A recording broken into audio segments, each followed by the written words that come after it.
Friends, the NHL moves quite quickly. It's a very much what have you done for me lately kind of league, and the Toronto Maple Leafs have made a major change at GM, not continuing with Kyle Dubas. What should the Jets do about it? Should they go after Dubas, or are there reasons to think that maybe he's not the guy to take the Jets to the promised land? We'll dive into all of that on tonight's episode of Locked On Winnipeg Jets.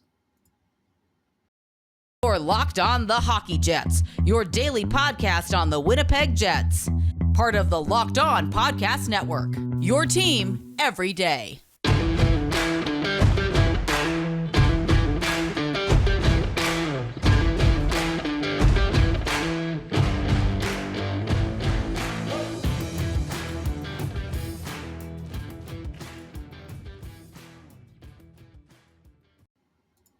Evening, friends, and welcome to today's episode of Locked On Winnipeg Jets, part of the Locked On Podcast Network, your team every day. I'm your host, Harrison Lee, an avid Winnipeg Jets fan and an online blogger. You can follow me on Twitter at HLLivingLoco and at LO_Winnipeg Jets.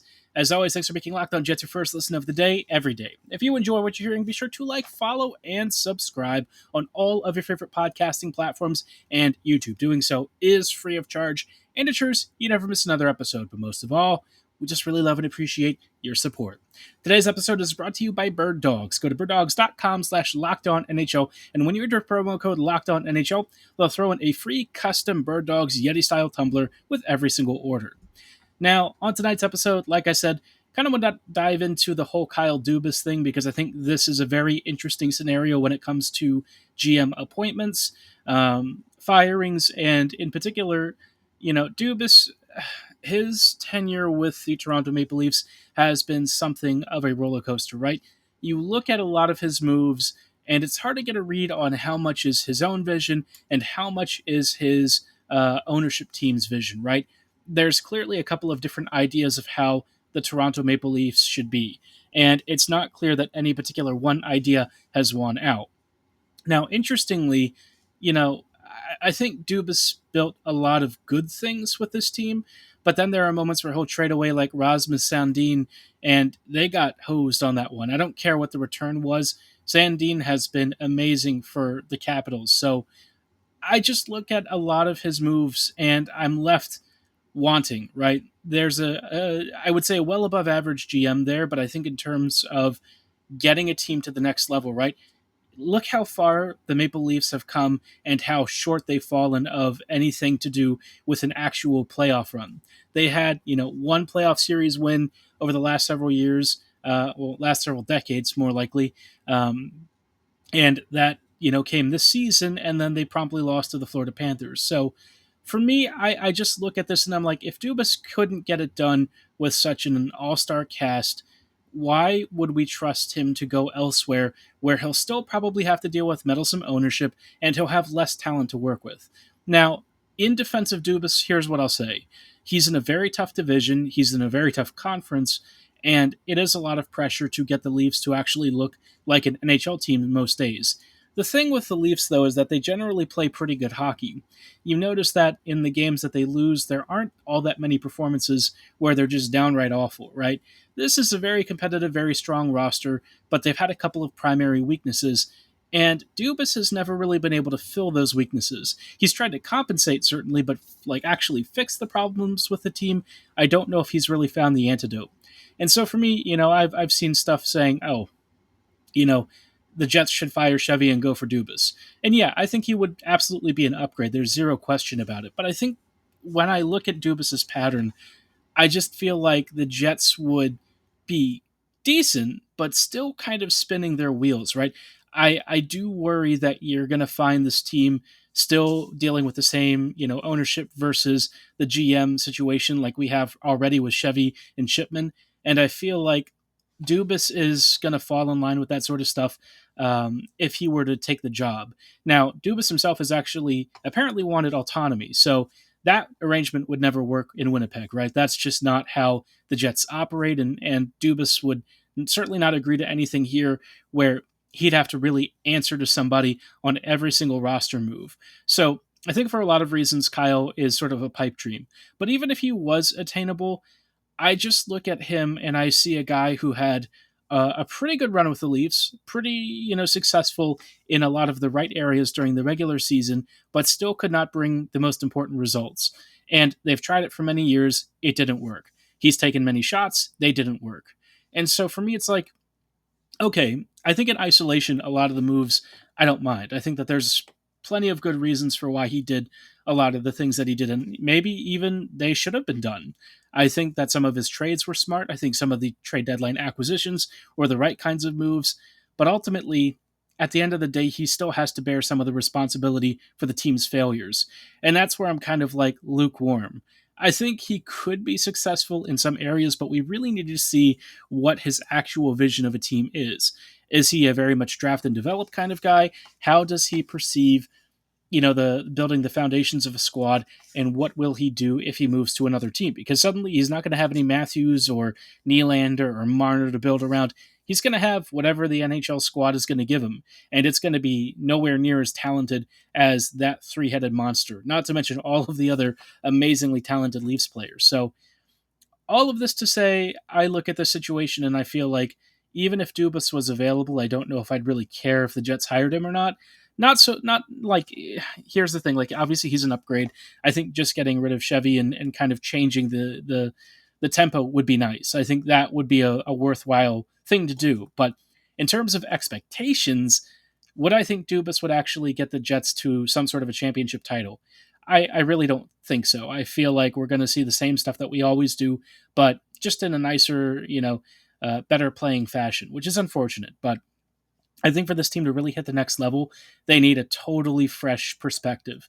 And I wonder if Dubas would really be the kind of guy that could provide it. Let me know what you think of all of this. Do you think the Leafs were in the right to let Dubas go, or do you feel like he might have had a stronger case to remain? What should the Jets do with Chevy? Is it time to kick the can? I'm sure a lot of you are probably very much on the fire Chevy train at this point. I'm certainly not not exactly beholden to the idea that he needs to hang around. Let's be honest, but it is what it is. We'll have to just wait and see how the team interprets it. But that's all on that topic. I kind of wanted to spend a little bit of time talking about Brad Lambert and also the NHL playoffs, all coming right up in just a little bit. Before we go any further, though, I do want to shout out our friends and partners at Birddogs. Those of you who have ever seen Birddogs know that they're a pair of pants with an underwear lining. You don't really find that very often, but when you do, it's great because it saves money and it also saves closet space. You get a 2-in-1 that fits you well, that brings you great comfort, and that has plenty of styles to choose from, so you'll always have a Birddogs for every occasion. They're comfortable, they like to hug the muscles, they make you look good, and they make you feel good. Plenty of folks out there have tried Birddogs and absolutely love them. A lot of college football nerds say they are the perfect pants for dads and have a little bit of an extra bit of space for those of you who, like me, don't mind an extra pint or two. But Birddogs always accentuates you just in the right ways and makes you feel awesome. So go to birddogs.com/lockedonnhl, and when you enter promo code LockedOnNHL, they'll throw in a free custom Birddogs Yeti-style tumbler with every single order. I promise you, you won't regret it. Hello, friends, and welcome back to this episode of Locked On Winnipeg Jets, part of the Locked On Podcast Network, your team every day. Thanks for joining us, everydayers, on our conversations about some of the interesting moves around the NHL. And also, it's time to talk about prospects, especially Brad Lambert, who has been tearing through the Winnipeg ice with Dylan Guenther. Obviously, for the WHL Championship, it's been a decidedly one-sided affair. The Seattle Thunderbirds team, they're just the real deal. And I do wonder if they're going to be the ones to hoist the Memorial Cup. Amidst all of this, though, I think it's, easy to overlook just how good Brad Lambert has been. Brad's ability to separate from defenders, create space for himself, and then unleash an absolutely monstrous shot has been on full display. I have to say, I just watch him, and I'm dazzled by his skill, by his ability, and by his control and patience. This is a kid who has confidence for days, and increasingly he's really working on trying to round out his game, making his performances more 200-foot based, and really adding those extra tools that are going to make him an absolute threat at the next level. Now, somebody asked me in one of my fantasy leagues, a good friend of mine, where do I think his ceiling is, and what do I think his timeline is? And even though Brad has been destroying the WHL, I do suspect that he's maybe another season or two away. Not because he's bad, but I think you want to see him develop the right habits, really gain confidence, and then come back to the Moose. Now, that's not to say that next season he's not a pro again. It's entirely possible that he accomplishes just about everything that he can at this level of hockey. I mean, if anything, that might really be the case because, like I said, he's obliterating the WHL and has had a monstrous run of like 40 or 50 games. But that jump to the pros might be a little bit challenging just because you get to the AHL, it's very scrambly, very challenging, very difficult. And I think for Brad, he still has a couple of things that he'll want to work on. Say he makes it out of camp, though, and gets into the Moose roster. Does he have a shot at the Jets? And I think that is where, for me, there's a bigger question about, Winnipeg's timeline, right? I think a lot of it depends on what Winnipeg's plan is for this upcoming season. If they're trying to compete and run it back again, Lambert doesn't really have a place on this team. The only way he would is if he came out of preseason just absolutely slinging fire and looking like the guy the Jets drafted with like top 3 pick potential, right? This dude should be one of the most dynamic skaters and effortless creators. And if he doesn't really show that in preseason, it's probably not the worst idea to send him back to the Moose, right? Not because he's bad, but because you want to make sure that he's developing the right way. You want to kind of avoid throwing him into the deep end too early. Now, I will say the AHL is not exactly a development league. People talk about it as if it is, but we all know that the style of hockey there is very different. It's physically brutal. So, I don't know if I'd even call it a development league. It's definitely just a very messy pro league that doesn't always give you the best interpretation of what the NHL is going to be like. But I think for Brad, if he actually makes the team out of camp for the Jets, I think he'd immediately find himself with some really good skilled players and hopefully start to blossom quickly because he'll have to hit the ground running if he makes it. I don't think the Jets are going to waste time sending him back down if they smell even a little bit of rawness in his game. I know that Bones has talked about being more forgiving and trying to add allowances for young prospects, but let's be real. That's a lot of coaching speak, and we know that to a point, there's a limit to the generosity and patience of coaches.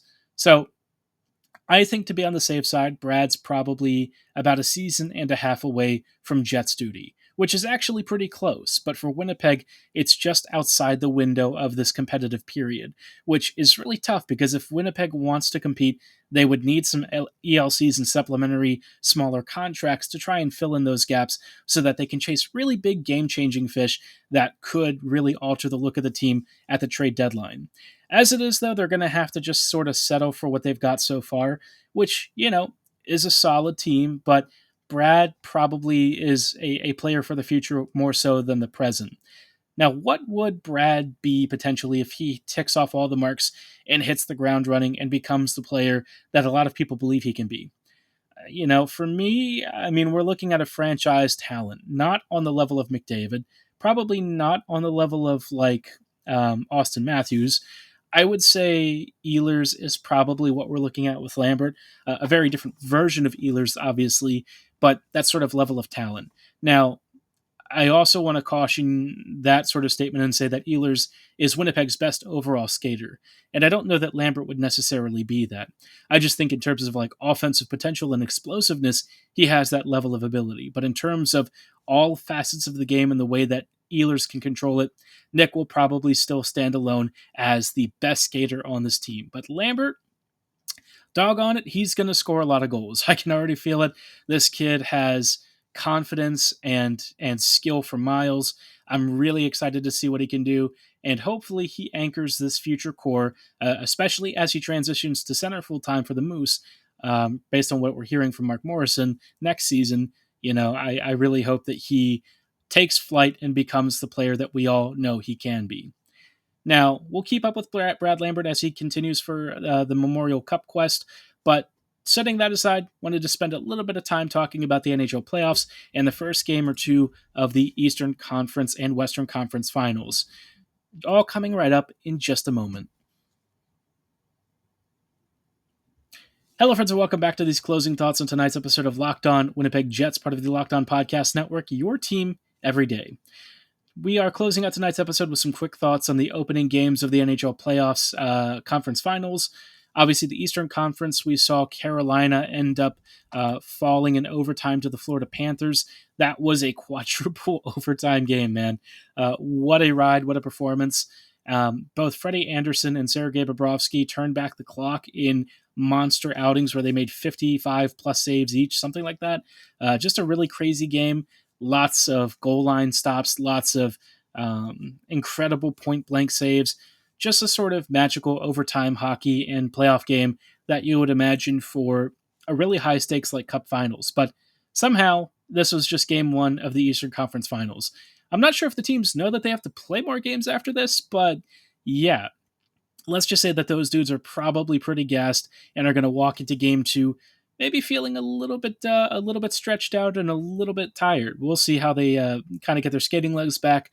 But yeah, what a first game. I'm sure the Panthers are on cloud nine.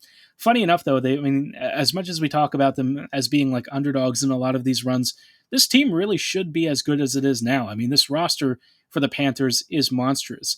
It's just that the goaltending at times was pretty bad, and I think Paul Maurice's impact for me was kind of like, decent, but, not the biggest fan of him. I will say that he has certainly given Matthew Tkachuk a lot of leash to work with, and Tkachuk has completely run away with it. I mean, the dude is just annihilating opponents, scoring left and right, and proving that he might be one of the top three players in the whole league. If you doubted whether Calgary lost that trade or not, I'm pretty sure you know the answer to that thought now. On the Western Conference side of things, we just finished game one between Dallas and Vegas. Dallas has fallen 4-3 to the Knights. Vegas is on home ice, which is, pretty nice. And they scored an overtime to win. This Knights team, I think, has the potential to be a real menace. I think against the Eastern Conference teams, I'm not sure that they're nearly as stacked as, the Panthers or the Canes. But Vegas is still very strong. And I think if they advance, they're going to be a really tough out. But that is also slightly making it sound like the Stars are not just as strong. And I think Dallas has a real good opportunity to take at least one of these two games. This Stars team with Ottinger is very strong. They've got quality defending. They've got a quality forward unit. And, Ottinger himself at times plays on the level of like a Connor Hellebuck in net. So this team is deep. They are going to look at this as a temporary setback and probably rebound pretty quickly. The Stars have usually answered defeats with pretty big responses sometime in the next game or two. And with how the playoffs have been this year, really hard to predict who's going to emerge out of this series, even though Vegas has the opening game 1-0. But let me know your thoughts on these series and give me your series predictions. Let me know who you think is going to be in the Cup Finals. I think I'm going to go with, I'm still holding to Dallas making it. Dallas and Panthers, I think could be a really fun Stanley Cup Finals matchup. Going to be terrible for TV ratings, but in terms of the jokes, content, and narratives, couldn't be better. Two teams from the South, the very deep South, facing off for a Cup Finals in a very unlikely way. Pete DeBoer once again having that first-year bump where everyone thinks he's amazing before he eventually kind of goes back to being regular Pete DeBoer. Meanwhile, you've got Paul Maurice and the Florida Panthers, man. Oh, good Lord. Could you imagine that he would end up on the verge of a Stanley Cup Finals after leaving Winnipeg? Really goes to show you how painful it is that he left the Jets in such a depressing state. I mean, had he not struggled as much late and managed to corral this team, maybe this Jets team could have been something special. But as it is falling to the wayside, and he gets to reap the benefits of a great Florida Panthers roster. But give me your series predictions and all of that in the comments below or at my social medias at HLLivingLoco. For tonight's episode, though, that is going to be all the time that we have. I thank you so much for making us your first listen of the day, every day. We will see you folks back here on Monday. So, as always, thanks for listening. Have a great night, and go Jets go.